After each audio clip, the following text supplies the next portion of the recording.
It's school vacation week for many kids, and it's also Financial Literacy Month. So we thought, let's talk about financial literacy for kids. And joining me now to do just that is Marcy Reyes. She's the founder and CEO of the FLY initiative. Thanks for being here. Thank you so much, Kim, for having us. So for people who might not be familiar with it, what is the FLY initiative?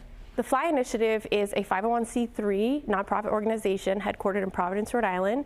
We provide premier all-inclusive personal finance programming to schools and community-based organizations across Rhode Island, Massachusetts, and New York. So preparing the next generation for how to handle their money, what do you think is the most important piece of advice that a kid can have when it comes to financial literacy? Really just getting started, even at the youngest age possible, and getting acclimated with money management skills, even very simple money management skills. The sooner you start, the better you're going to be off. Absolutely. It's like with anything, practice makes perfect. Absolutely. So when you're in the classroom and dealing with teenagers, I assume mostly, what's the most common question that they ask you? Our teenagers are very engaged in learning more about investing. It seems to be a hot topic, but they're also extremely interested in learning how to manage their taxes, especially because they're starting their first job and they want to know how they can minimize their tax burden and they can keep as much of their paycheck as possible. That's a really important topic to cover.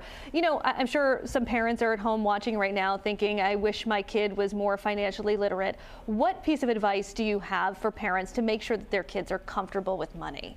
Yeah, I think parents sitting down and having open dialogue in the home with their young adults or their children is really helpful, and it doesn't have to get into too much granularity, but just kind of running them through some of the terminology and helping them understand how things work gives them a really big head start when it comes to managing their money well. Are kids still learning how to balance a checkbook? Is that a thing of the past? How do they manage their money? Do they have credit cards? What are teens doing these days? Yeah, it's really interesting because things are definitely changing, but we still teach some of those fundamentals because it's important for students to understand some of the history around personal financial management, but also where they're going. So how do you manage your money as effectively using things like financial apps on your phone, bank apps, and things of that nature. So we like to play in all of those spaces to give students a really robust, thorough understanding of personal finance education. Absolutely. And what inspired you to get into this field and to found this organization? I had the opportunity to take personal finance, but it wasn't until college. And so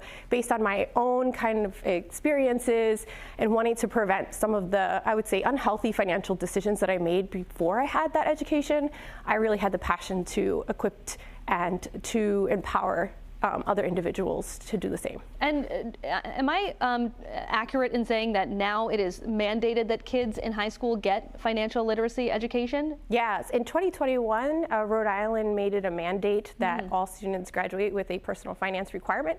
And we're a huge proponent of supporting that requirement in schools and, like I said, across the state of Rhode Island, and supporting them with making sure that their students are ready for graduation. Fabulous. All right, Marcy Reyes with the FLY initiative, thanks so much for being here. Thank you, Kim.